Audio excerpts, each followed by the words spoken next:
SSC MTS हवलदार भर्ती 2022। इस video में हम बात करने वाले हैं एसएससी एमटीएस हवलदार के जॉब प्रोफाइल के बारे में।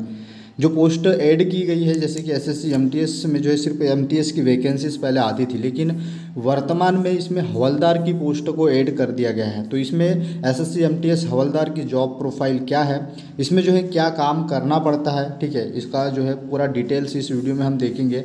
और साथ में और भी जो इम्पोर्टेंट टॉपिक है, जैसे कि इसमें जो वैकेंसी आई है इसमें दोनों पोस्ट, ठीक है, जो दोनों पोस्ट है आपकी एमटीएस की और हवलदार की, ठीक है, एमटीएस और हवलदार दोनों पोस्ट के लिए क्या फॉर्म को जो है यहाँ पर भर सकते हैं। दूसरा जो इम्पोर्टेंट यहाँ पर हम पॉइंट डिस्कस करेंगे वो है एमटीएस वर्सेस हवलदार की पोस्ट, दोनों को कंपेयर करेंगे कि आपको क्या जो है यहाँ पर पहली प्रेफरेंस जो है आप लोगों को किसको देनी होगी, ठीक है, या देना चाहिए। इन चीज़ों को भी हम डिस्कस यहाँ पर करेंगे।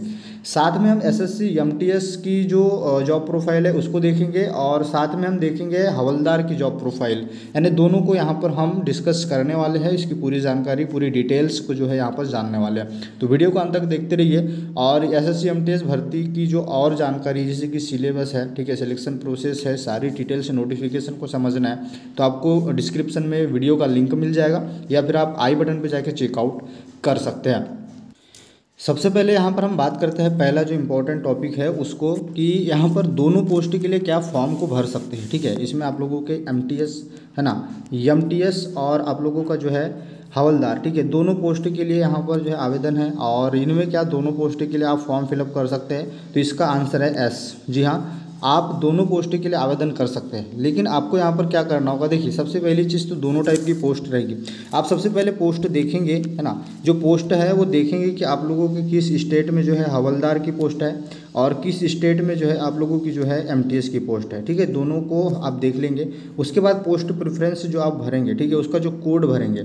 अगर आप हवलदार के लिए भरना चाहते हैं तो वहाँ पर आप देखेंगे कि किस राज्य में हवलदार की पोस्ट ज़्यादा है। अगर आप एमटीएस के लिए भरना चाहते हैं तो देखेंगे किस पोस्ट जो राज्य में है एमटीएस की पोस्ट ज़्यादा है, ठीक। इन चीज़ों को पहले आप क्लियर कर लीजिएगा, उसी के बाद आप जो है हवलदार वर्सेज जो आपकी एमटीएस की पोस्ट है उसको भरिएगा। आपको प्रेफरेंस, अगर आपको पहले हवलदार की भरनी है तो आप हवलदार करेंगे। उसके बाद अगर आपको एमटीएस की भी भरनी है तो आप एमटीएस की भी भर सकते हैं, ठीक है, लेकिन पहली प्रेफरेंस आप किसको देंगे वो आप पे डिपेंड करता है। बाकी दोनों पोस्ट आप भर सकते हैं और इसका आंसर मैंने आपको बता दिया कि दोनों फॉर्म भर सकते हैं एमटीएस और हवलदार के लिए। तो हाँ, फॉर्म एक ही भरना है, लेकिन पोस्ट प्रेफरेंस में आप लोगों को दोनों पोस्ट प्रेफरेंस डाल देनी है। ये तो मैंने क्लियर कर दिया।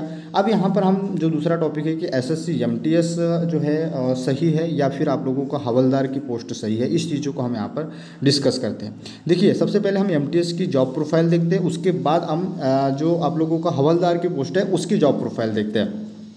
देखिए, यहाँ पर एसएससी एमटीएस की जॉब प्रोफाइल को सबसे पहले हम देखते हैं कि क्या यहाँ पर एसएससी एमटीएस की रहती है। उसके बाद हम देखेंगे हवलदार की। चौकीदारी या वार्ड ड्यूटी करना, ठीक है, ये एसएससी एमटीएस के अंतर्गत जो है आप भरते हैं, तो ये आपको चीज़ें आती है। यहाँ पर सारी चीज़ों को मैं डिस्कस करने वाला हूँ, पूरा वीडियो अंत तक देखिएगा।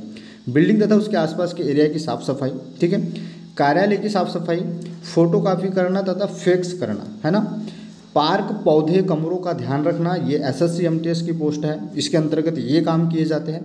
अगर आपके पास आईटीआई है तो उससे संबंधित आपको टेक्निकली जो काम है, ठीक है, वहाँ पर इसका काम आपको करना होगा। कमरों एवं फर्नीचर की साफ सफाई और अपने पद के अधिकारों को निर्देशों का पालन करना। अब यहाँ पर समझिए, ये एसएससी एमटीएस के अंतर्गत। देखिए, पहले क्या होता था कि एसएससी जो एग्ज़ाम कराती थी वो एमटीएस के अंतर्गत ही यहाँ पर कराती थी, जिसमें ये जितने भी आप लोगों को यहाँ पर वर्क दिखाई दे रहे हैं ये सारे वर्क जो है उसके अंतर्गत आते थे, ठीक है। जो पहले एसएससी एमटीएस सिर्फ वैकेंसी निकालती थी उसमें ये सारी चीज़ें यहाँ पर आती थी। लेकिन अब क्या हुआ है, इन चीज़ों को अब यहाँ पर समझेंगे। अब उसने क्या किया है कि एसएससी एमटीएस के साथ साथ हवलदार के पद को भी जो है ऐड कर दिया है, ठीक है, हवलदार का पद ऐड किया है। अब यहाँ पर समझेंगे कि काम वही करने हैं जो एसएससी एमटीएस के अंतर्गत जो पद आते थे उसमें जो हवलदार का काम था वो उसी पोस्ट पे कर दिया जाता था। लेकिन अब यहाँ पर हवलदार की जो पोस्ट है उसको अलग कर दिया गया, जिसमें यहाँ पर क्या होगा, हवलदार का जो काम होगा, है ना, वो क्या होगा। यहाँ पर सबसे पहला पॉइंट जो आप लोगों को दिखाई दे रहा है, चौकीदारी या वार्ड की ड्यूटी करना।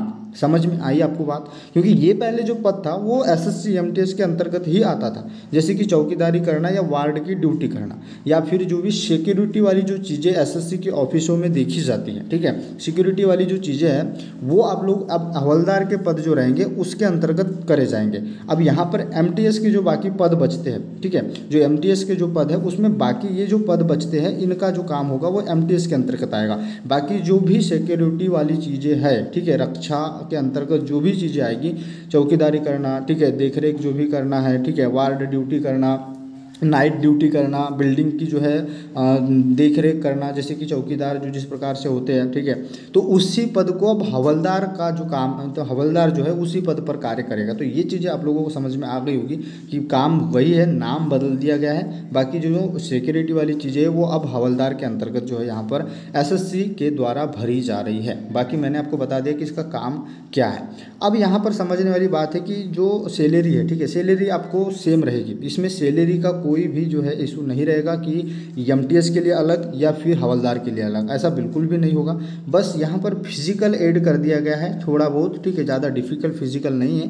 बाकी जो सैलरी है वो वही रहेगी, है ना, जो कि यहाँ पर 20% बढ़ाने के बाद आपका 7वां वेतनमान यहाँ पर लागू होगा। एमटीएस हो चाहे वो आप लोगों का एमटीएस हो या फिर हवलदार हो, ठीक है। ये आपने समझ लिया कि जो सिक्योरिटी वाली चीज़ें वो हवलदार के तौर पे आएगी, जैसे कि मैंने आपको बताया चौकीदारी करना है ना, सिक्योरिटी में आप लोगों का जो है रक्षा करना या फिर वहाँ पर देख रेख करना, सारी चीज़ें ये हवलदार करेगा।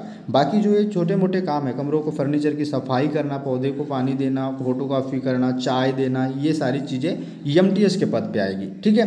अब यहाँ पर हम दोनों को कंपेयर करते हैं कि यहाँ पर दोनों में से आप लोगों के लिए क्या बेस्ट होने वाला है।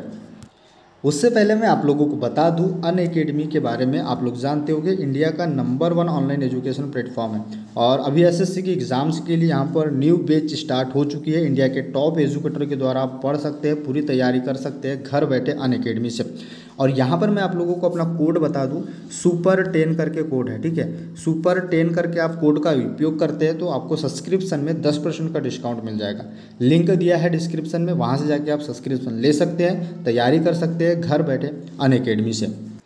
अब देखिए, आपके मन में डाउट है कि एसएससी एमटीएस में पहली प्रेफरेंस एमटीएस को दे या फिर हवलदार को दे, ठीक है। तो मैंने आप लोगों को कार्य दोनों के बता दिए हैं कि जो भी सिक्योरिटी वाली चीज़ें हैं वो आप लोगों के हवलदार के अंतर्गत आएगी, और जो भी आलसी काम जो रहते हैं, ठीक है, मैं सीधी भाषा में अगर बात करूँ तो आपको अगर एमटीएस अच्छा लग रहा है, ठीक है, आलस्य वाला काम है ना, ज़्यादा उसमें टेंशन वाली बात नहीं है। बाकी हवलदार के लिए एक थोड़ा सा जिम्मेदारी वाला काम है, गैर जिम्मेदारी वाला काम आप करना चाहते हैं तो आप एमटीएस से पहली प्रेफरेंस भरेंगे, ठीक है। अगर आप जिम्मेदारी वाला काम करना चाहते हैं तो आप हवलदार की पोस्ट भरेंगे। बाकी सभी चीज़ें सेम है, बस सुविधाएं सारी चीज़ें सब मिलेगी, बाकी बस आप लोगों को ड्यूटी जो है थोड़ी सी अलग अलग होने वाली है, ठीक है। ये थी एसएससी एमटीएस और हवलदार दोनों में अंतर, क्या जॉब प्रोफाइल है, किस तरीके से जो है आप फॉर्म को फिलअप कर सकते हैं, 1 कर सकते हैं, 2 कर सकते हैं, ये सारी चीज़ें मैंने डिस्कस कर ली है। अगर आपके कोई डाउट है तो आप कमेंट कर सकते हैं। मिलते हैं नेक्स्ट वीडियो में। जय हिंद।